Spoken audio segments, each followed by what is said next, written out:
All right, so it's looking like we may have quite possibly just witnessed one of the biggest Jordan retro releases of recent. And when I say biggest, I'm referring to the stock number, the demand, and just overall excitement and energy surrounding this release. I feel like we haven't had a highly anticipated sneaker release like this.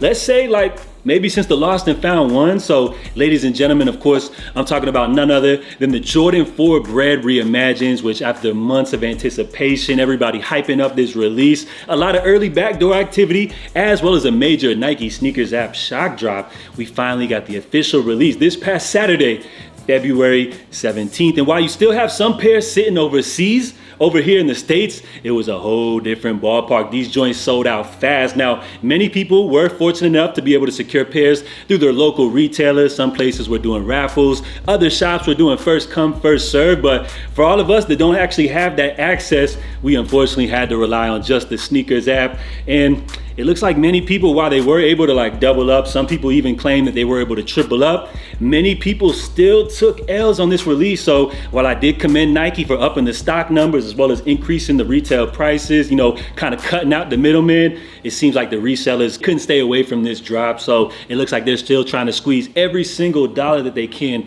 out of this release. And we're not just talking about people looking to grab like, let's say, an extra pair on release date to flip for like 50 bucks or something like that. We're talking about dudes that are literally backdooring hundreds of pairs of these, spending money overhead on bots to be able to grab a bunch of pairs of these online. And I don't know what the deal is. You even still have people here on this platform, YouTube, that have entire channels dedicated just to showing their entire audience how to resell. In 2024, sneaker resale is dead. I try to tell y'all, like, there's no margins to be made on this release. So I don't know if these dudes like own shops or something like that where they're able to mark up the prices or something like that, or if they're in like for what they like to call the long-term hold, because once you throw a sneaker like this up on StockX, let's say you got like a hot size, which is going for like what, 280, 290 right now.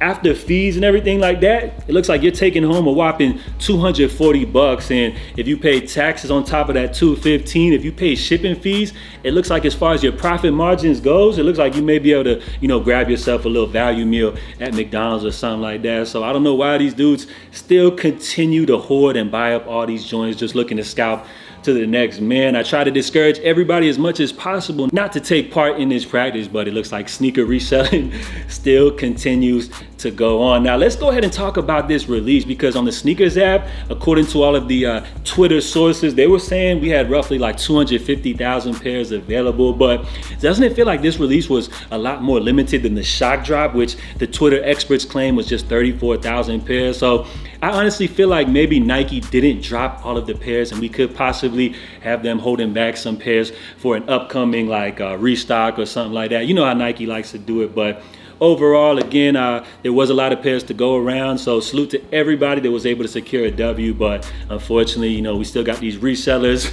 and hoarders buying up all these pairs, and it just continues to go on. But as far as just the sneaker, can we talk a little bit about the sneaker? Because there was a little debate, you know, about the reimagined finish on here. But I think overall, you know, OGs and new sneakerheads alike can just appreciate the new twist on this, because if you're an OG, your 2019 pair should still be in good condition. So I guess this would be considered like a new twist or whatever. So it allows the newer kids to kind of have a new story to tell, you know, with this new leather reimagined finish. And some people would even consider this to be an upgrade. And what if years down the line we never get a new Jordan 4 Bred, you know, with that leather finish? This will go down as quite possibly a classic. And I think overall with this release, you know, when it comes down to the end of the year and that whole sneaker of the year conversation, I feel like this will definitely be a pair that will be in the running. So salute to Nike and Jordan Brand. You know, they tried their best to up the stock numbers. They brought back a classic, OG classic release for so many people to enjoy. So let me know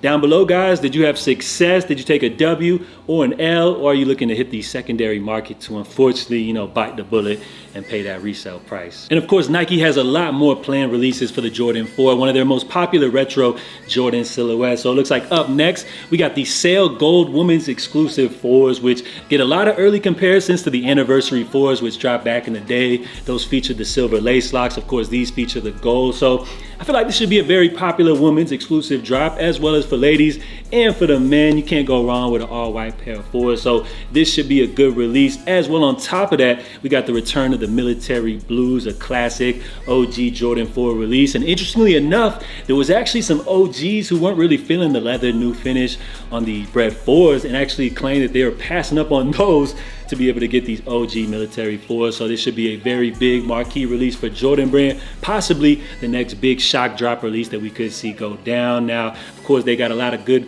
other Jordan 4 releases planned for the holiday season. Now, you know, everybody always says Nike needs to innovate. They got to stop relying on their classic retro models. So as you guys know, the saying goes, be careful what you ask for, because it looks like we got a first look at the Jordan 4. I think these are called remastered. This comes courtesy of Eldon Monitor. So you guys see what we got going on right here. These look to be like one of those like Team Jordan hybrid type of models. You know, the sneakers that nobody really rocks with, that are always available, you know, anytime you walk into your local foot store or something like that. So I don't know. I mean, with the color blocking, you got like a what appears to be black and maybe silver grayish pair. Maybe people will be rocking with these. For me, these are a hard pass.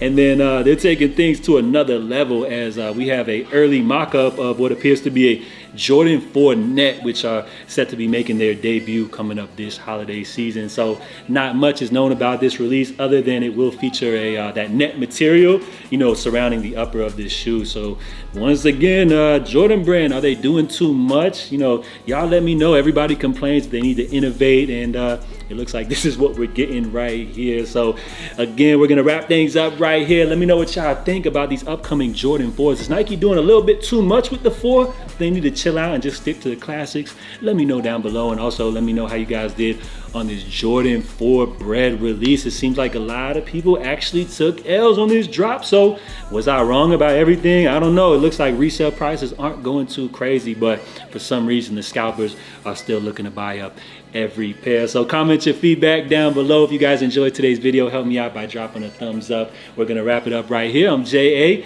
Make sure you guys stay safe, stay blessed, and I'm out, y'all. Love.